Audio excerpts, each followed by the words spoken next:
Magandang umaga mga ka-JT at eto nga po pala siyempre good day at magandang araw sa inyong lahat. Sunday po at napilitan po tayong gumising na maaga. Akala ko pa padyak or jogging tayo ng maaga dahil po siyempre Sunday, kalimitan po ngayon marami nagpapapawis pero hindi po naganap dahil po sa masamang panahon mga ka-GT. Ayan, nakita niyo naman po nag-uulan ng umagang-umaga tapos umagang-umaga niya may nakita po ako na isang marites. Ayan po, nakapayong at nakapink. Kilala po yan dito. At kilala rin po yan, Elvis po Walagayan, aking kaibigan. Ayan, palingon-lingon pa. Ewan ko kung sino tumatawag sa kanya.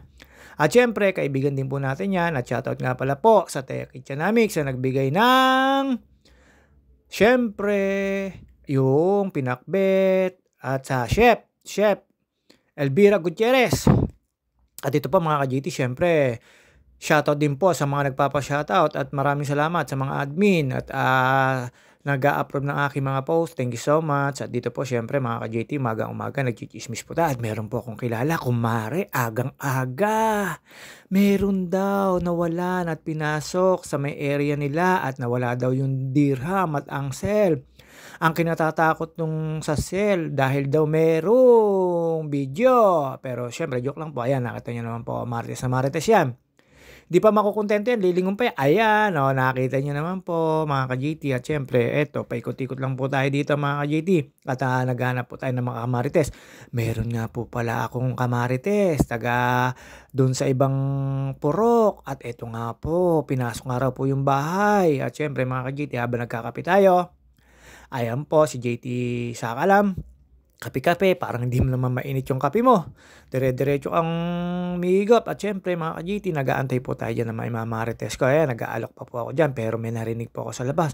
Pero mas maganda po yung minarites ng aking kumare.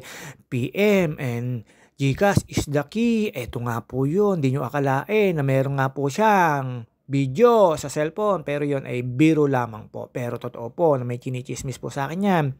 Panay po ang tunog ng cellphone ko dyan, mga ka-GT, sa Messenger. At ito nga daw po, nawalan po ng cellphone. At yung ano lang daw po ay may alarm yung cellphone. Ang ganda po nung cellphone, may alarm. Pag iba raw po ang mawak, natunog. Pero hindi ko po alam, kwento lang po yun. Pero aalamin ko po maigi kung sino yun. Nawalan na yun, basta yun, pinasok po yun na mga ka-GT.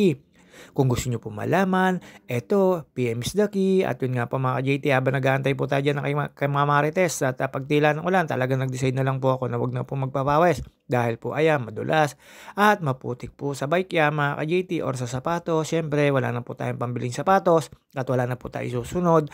Kaya ingat-ingat lang po natin kasi siyempre mga ka-JT, ang sapatos pag nabasa at natuyo, rurupok ang mga ano niya, yung pang ilalim niya, mga goma, lalo pagka hindi po ginamit, lalo po pag laging basa mga GT.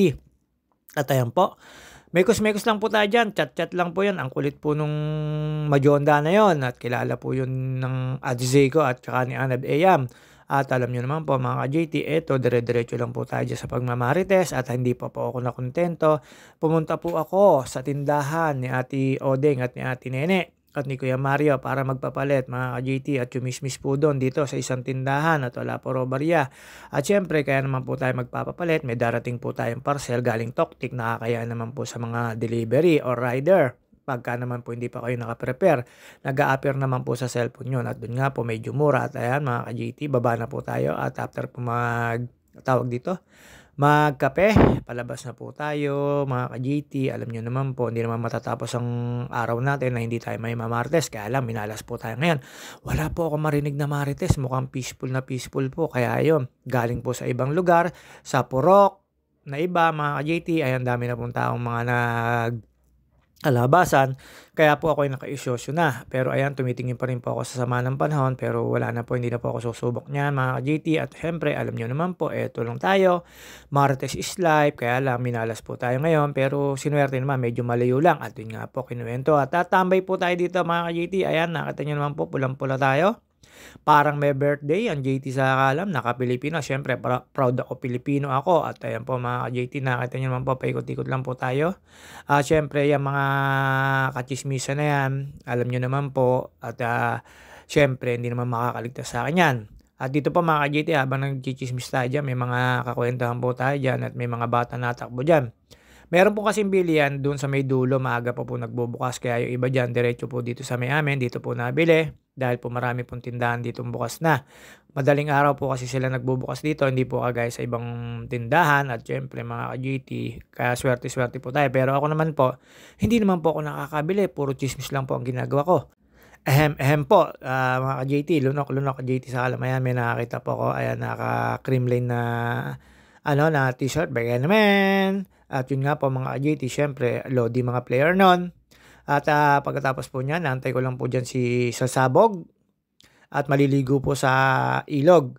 Yan po kasi paliguan namin at labahan. Tapos dumiretso po ako dito at nakita ko dito po si Paring Lolong Talong at ayan po si Sasabog na maliligo. At dito po mga ka-JT, nakita ko po si Larry dyan at nakita ko rin po ang huli ni kay Normie at nakakatambay po dyan si Pare Lolong na mainit ang ulo. Kasi hindi ko ba alam kung ano yung Lord patawag na yun, 3 oras daw siya nag-aantay. Ewan ko ba kay Shena Fatima, bakit hindi binigay yung parang kanta pala yun. Kaya ayan mga ka-JT, dumiretso po ako dito.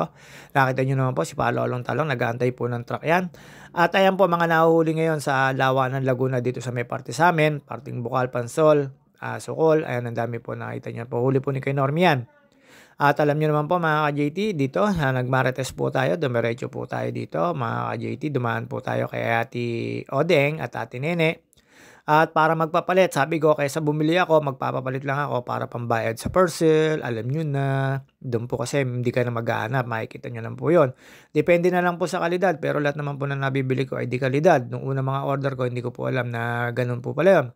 At ayan mga ka-GT, nakita nyo naman po si Ate Odeng sa mga dyan.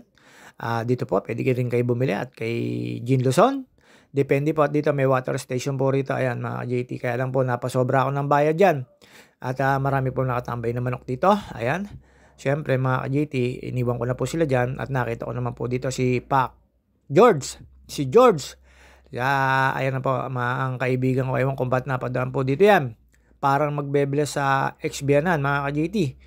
Niloko ko po. Tapos meron daw po siyang bagong prospect dito. Pero joke lang po yun. Alam ko naman po yung kalokohan nito ni George. Ayan, quiz bomb siya. Pero dito sa quiz bomb namin, wala pong money involved. Ayan, nakita nyo naman po. Chismis lang. Martes lang. At pagkatapos ko pong tumambay dyan, dumiretso na po ako dito at para pumunta po sa ilog. Pero hindi po ako dumaan dyan kasi marami pong nakalagay sa dadaanan kaya bumalik na lang po ako mga ka-JT at dito po ako dumaan sa kabila. At shoutout nga pala kay Kasmot at nakita ko si Nina dyan, galing daw siya Sumba. Kasmot, OG Dimagila, shoutout sa iyo at kay Ate Jenny, kay Ate ko, kay Ate Katkat, Ate Casey, Giot at DK. At kay Ate Kukay at kay Lester, shoutout sa inyo. At kay Robin, shoutout. At dito pa mga ka-JT, nakita ko po si Ate Nene dyan. Ayan, nagmamarites din. Ayan, nasa kahit tag-ulan. At dito po mga ka-JT, ayan, dumaan po tayo dito sa maliit na to. At minomonitor ko po kung tumaas po ba ang tubig. Siyempre, nag-iingat po tayo. Kahit po wala po ditong flood control.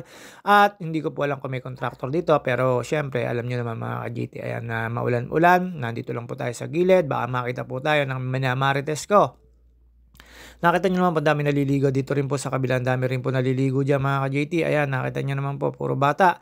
Pero syempre wala kasi pong pasok. Pagkatapos po nun dito, diretso na po tayo pabalik. At nakita ko po dito yung aking kababata na si Karino Aburot. Shoutout sa iyo Karino Aburot. At ayun nga po mga ka-JT, syempre parehas na po kami ng kapalaran ng aking kababata. Parehas po kaming may disability mga ka-JT. Dito po, ayan, mga ka-JT, waiting lang po tayo dito mga ka-JT. At alam naman nyo po na medyo martes po tayo mga ka-JT. At dito po, siyempre, waiting lang po tayo sa may chichismis ko. Pero hindi naman po tayo nahirapan pang marites dahil wala naman po tayo mamarites. Pero meron po sa akin isa na panay ang chat, marites na marites. Hanggang ngayon, hindi pa ako tumitigil pag-chat. Ewan ko ba naman, sabi ko, baka naman kasi hindi talaga plano yung kuwanan. Baka ang plano ay yung secret, mga ka-JT, basta PM is the key. At dito po mga ka-JT, ayan, napakalakas po na ulan. Pansin nyo po, ano po ang kakaiba dyan? Siyempre, alam nyo na, pansinin nyo lang po, meron po dyan isang kakaiba na mga ka-JT, pero medyo delikado. Pero ewan ko, sana, Meralco, mapansin. At dito po mga ka-JT, ayan, tambay-tambay na po tayo. Pulang-pula po tayo, parang birthday, pero hindi ko po birthday. At alam nyo naman po, ngayong umaga, zero papawis po tayo kasi po nag-uulan. At ayan mga ka-JT, habang nag-aabang po tayo diyan, kausap ko po si parang Lolong diyan, shoutout nga raw po kay parang Lolong tsaka kay Jean Luzon, kay Larry, shoutout daw at alam naman nila nagbibideo ako ngayong umaga. Wala po tayong pagtambay at dito lang po tayo sa lugar na 'to at ayan nakita niyo naman po si parang Lolong, mainit ang ulo niya, napatawa ko lang kasi sabi niya, "Lord patawad." Ewan ko 'di ba kanta yun parang Lolong at ayan po mga ka-JT, nakita niyo naman po yung aking kaibigan at kababata at bumili raw siya ng pang-ulam niya. Alam niyo naman po, ayan mga ka-JT, nag-uulan kaya nandito lang po tayo sa harap ng bahay, sa crib lang, stay at home lang dahil po bawal magkasakit. At, ang dami na po ng dumaan dito pero hindi po na natin nabidyohan. Kaya si Ate Josie, shoutout sa'yo Ate Josie, na bumili ng tinapay na inaalok ako at yun nga po at dito, siyempre mga ka-JT, hindi na po magtatagal ang video natin. See you on my next video mga ka-JT. Hanggang dito na lang po muna tayo habang nag-aabang tayo ng kamarites. Wala po tayong maibidang marites, delikado po kasi yung minarites sa'kin nung isa kong kumare. Naku po, pati daw po yung ano, naka-block daw po ako pero hindi naman totoo. Babus mga ka-JT. See you on my next vlog. Eto po tayo, JT Sakalam, isa pong marites pero hindi naman po